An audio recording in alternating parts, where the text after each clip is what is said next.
Voilà ça, il n'y a pas pitié dedans. Plusieurs gros camions burkinabés chargés de bétail qui tentaient de rentrer en Côte d'Ivoire illégalement ont été refoulés par la police et la douane ivoirienne. Il n'y a pas cadeau. On vous a dit. Ivoirien n'aime pas foutaise, hein. Ivoirien n'aime pas foutaise. Tu peux tout faire Ivoirien, mais foutaise là. Ivoirien n'aime pas ça. On fait l'île en plein midi. Vos animaux que vous avez dépensé des millions et des millions pour élever là. Vos animaux qui sont dans vos enclos là-bas, là, vous allez manger ça. Vous allez manger ça. Vous allez vendre un mouton au Burkina Faso là-bas là, à 15 francs, 15 francs. Vous allez vendre un mouton au Burkina Faso à 15 francs, 15 francs. Personne ne va acheter même. Vous allez vendre deux moutons à 25. Oh. Regardez seulement. Personne ne va payer. Vous pouvez pas aller en Guinée pour aller vendre là-bas. Vous êtes en parlant avec les Guinéens. Vous pouvez pas aller en Côte d'Ivoire pour aller vendre. Vous êtes en parlant avec les Ivoiriens. Vous pouvez pas aller au Ghana. Vous êtes en parlant avec les Ghanéens. Vous pouvez pas aller au Mali parce qu'eux-mêmes là, ils en ont. Eux-mêmes ils voient l'élevage là-bas aussi. Niger même on n'en parle pas. Vous n'avez pas qu'à aller au Sénégal. Sinon vous n'allez pas croire. Vous allez vendre où ça? Vous allez partir au Maroc, en Tunisie, en Algérie. Et même là. C'est-à-dire que dans chaque cours, dans les pays maghrébins, dans chaque cours, il y a au moins deux enclos. Deux enclos de bétail. Ils font l'élevage là-bas à gogo. Vous allez manger vos animaux, vous allez élever, vous allez manger ça. Vous allez manger, vous allez avoir diarrhée. On s'en fout des bétails venant du Burkina Faso. On s'en fout de vous. Prenez ça et purgez-vous avec. On s'en fout de vos animaux. La famille, personnellement, moi je savais que ce genre de choses va arriver parce que ça ne m'étonne pas. Il y a de cela quelques semaines, j'ai appris une nouvelle du genre. Le gouvernement burkinabé ne veut plus que les camions de bétail arrivent en Côte d'Ivoire pour la Tabaski.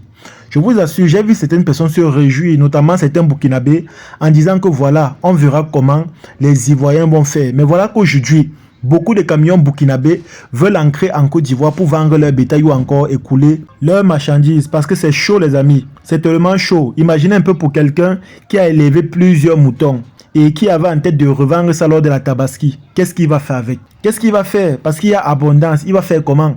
Même s'il veut vendre ça chez lui, combien de personnes vont acheter les amis? Combien de personnes vont le faire?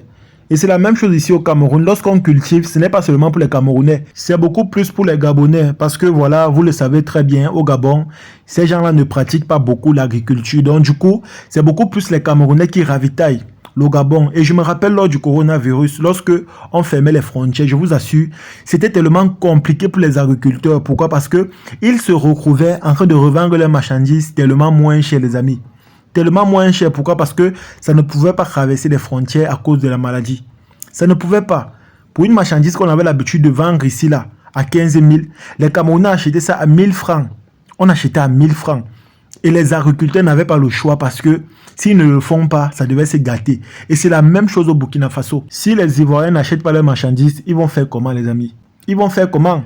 Il y a abondance, c'est chez eux. Presque tout le monde pratique la même activité. Qui va acheter, qui va laisser? Qui va le faire les amis? Donc du coup, c'est la raison pour laquelle, comme j'ai dit dans ma dernière vidéo, parfois les tensions politiques qu'il y a entre les gouvernements ne doivent pas affecter l'aspect économique parce que si ça commence déjà à affecter l'aspect économique, c'est le bas peuple qui va payer le prix. C'est le bas peuple. Lorsqu'ils ont pris une décision du genre, il ne faut plus que les camions de bétail partent en Côte d'Ivoire. Je ne sais pas si l'objectif était de faire du mal à la Côte d'Ivoire, mais aujourd'hui, c'est la population qui souffre. C'est la population parce que ceux qui se sont battus pour produire du bétail en quantité dans l'optique de revendre, voilà qu'aujourd'hui, ils ont des difficultés à écouler leurs marchandises. Pourquoi? Parce que ça n'arrive pas à sortir. Tout ça pourquoi? Parce que le gouvernement a pris des restrictions. Et voilà qu'aujourd'hui, ils sont obligés de passer par l'illégalité pour entrer en Côte d'Ivoire pour revendre leur bétail. C'est-à-dire des choses qu'on voulait à tout prix éviter. Voilà que c'est déjà là, les amis. Voilà que c'est déjà là.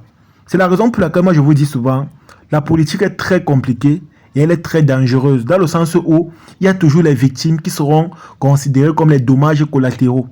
Il y aura toujours les victimes. Quand les gens qui sont en haut là prennent les décisions, je ne sais pas si ils sont conscients même que voilà, c'est la population qui va souffrir. Lorsqu'il y a même instabilité, lorsqu'il y a les manifestations où les gens sortent et tout, parfois vous allez voir, quelqu'un n'a rien fait mais il y a les pertes en vies humaines.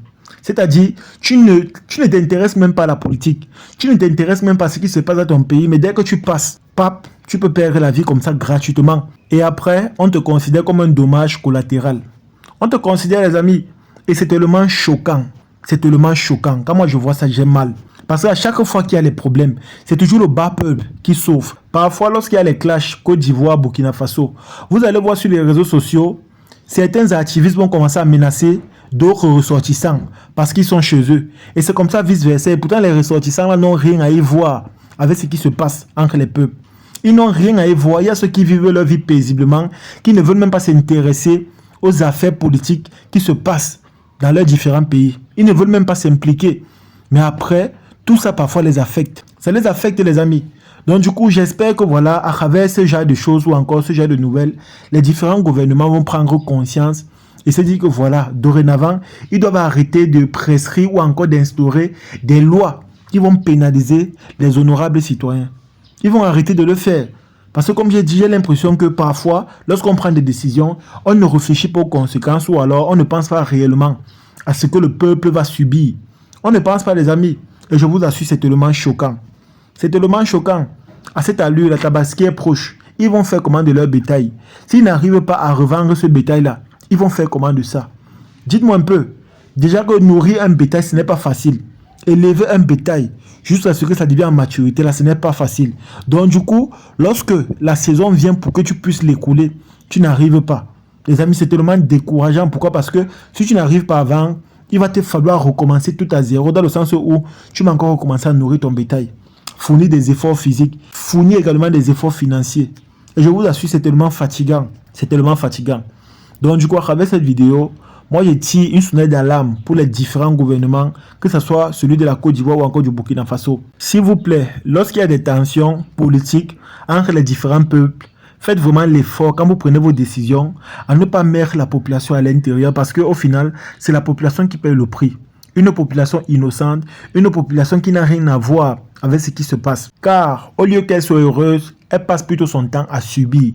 Et je vous assure les amis, c'est tellement choquant. C'est tellement choquant les amis. Donc du coup, s'il vous plaît, quand vous prenez vos réformes, essayez un peu de voir la condition de la population, parce qu'elle aussi, elle a son mot à dire, elle a aussi sa main à mettre. Elle aussi sa main les amis. Voilà qu'aujourd'hui, le Burkina Faso est obligé d'ancrer de manière illégale en Côte d'Ivoire pour revendre leur bétail. Pourquoi? Parce que depuis des lustres, ça a toujours été comme ça là. Lorsque le Burkina Faso essaie de produire son bétail, il entre en Côte d'Ivoire pour revendre. Mais s'il n'a plus cette capacité de revenir en Côte d'Ivoire pour revendre ça, dites-moi un peu, comment les producteurs là vont faire? Ils vont vivre comment les amis? Ils vont vivre comment? Et nous tous, nous connaissons le sacrifice qu'un producteur fait lorsqu'il produit ou encore il élève son bétail. Parce que ce n'est pas facile. Ce n'est pas facile. Il faut les nourrir chaque jour que Dieu a créé. Il faut que ce bétail-là soit en bonne santé. Il faut que ce bétail-là soit dodu pour qu'elle puisse être chère au marché. Mais si après tous ces sacrifices-là, on n'arrive pas à l'écrouler, tout ça pourquoi? Parce que nos différents gouvernements ont pris des décisions qui ne sont pas favorables pour notre business. Dites-moi un peu les amis, tout ça alors ça sert à quoi? Ça sert à quoi les amis? Donc du coup, c'est la raison pour laquelle je tire cette sonnette d'alarme pour éveiller les consciences et pour attirer l'attention de chaque gouvernement. Parce que le simple fait que aujourd'hui certains camions burkinabés entrent en Côte d'Ivoire de manière illégale, ce n'est pas normal les amis. Ce n'est pas normal. Ce qui se passe là, ce n'est pas normal. Ce n'est pas normal. Pourquoi? Parce que si on saisit leurs camions de bétail et on dit qu'on ne les remet plus, ils ne vont rien faire parce qu'ils sont en train d'ancrer dans un territoire, c'est-à-dire de manière illégale, de manière non réglementaire. Donc si on saisit ça aujourd'hui en disant que voilà, vous êtes ancré ici, et pourtant ça ne devait pas être le cas. C'est qu'ils auront quoi à dire? Rien. Ils vont simplement subir. Et tout ça pourquoi? Parce qu'ils sont en quête du bien-être, ils sont en quête des moyens financiers. Donc eux aussi, ils font des efforts pour vivre simplement et avoir leur pain quotidien. Mais quand je vois les réformes qu'on passe notre temps à voter au quotidien, qui n'est pas à l'avantage des simples citoyens, je vous assure les amis, c'est tellement choquant. C'est tellement choquant. Même s'il y a des tensions politiques, que ça reste la politique, ça reste entre les gouvernements. Ça n'a pas lieu d'affecter les simples citoyens. Ces citoyens-là qui se battent nuit et jour. Ces citoyens-là qui n'ont rien demandé à personne. Ces citoyens-là qui passent le temps à subir de toutes les décisions politiques qu'on passe le temps à prendre. Moi, je pense qu'honnêtement, avant que chaque gouvernement ne puisse prendre ces décisions-là, il faut qu'elle pense d'abord à la population, parce que c'est la base, les amis. C'est la base. C'est la population qui choisit son élu. Et lorsque la population choisit son élu, c'est parce que la population veut des améliorations et non la frustration. Comme je dis souvent de manière récurrente, si vous avez vos problèmes, résolvez ça entre vous. La population n'a rien à y voir. Je dis bien rien à y voir, les amis. Résolvez ça entre vous là-bas. Résolvez, même si vous ne vous entendez pas. Même si vous avez vos compromis, gérez ça là-bas. Mais épargnez la population. Parce que dès que ça touche à l'aspect économique, ça devient un problème pour la propre population là. Et qu'est-ce qui peut surgir après? Ce sont les manifestations, c'est comme ça. Parce qu'une population qui est instable financièrement, une population qui n'arrive plus à manger ou encore à vivre normalement, est une population qui va se révolter. Et voilà des choses qu'on veut éviter. Voilà des choses qu'on ne veut pas voir, les amis. Parce qu'on connaît les conséquences de tout ça. Donc, s'il vous plaît, faites gaffe. En tout cas, c'est ici que s'est terminée cette vidéo. J'espère que vous avez aimé. J'espère que vous avez apprécié. Les amis, aujourd'hui, voilà les camions burkinabés qui entrent en Côte d'Ivoire pour écouler leur bétail. Et pourtant, il y a de cela quelques temps, les gens se réjouissaient en disant que c'est nous qui nourrissons les Ivoiriens. Mais malheureusement, aujourd'hui, ces mêmes gens-là ont seulement le regret, dans le sens où ils n'arrivent pas à écouler leur marchandise qui est tellement énorme.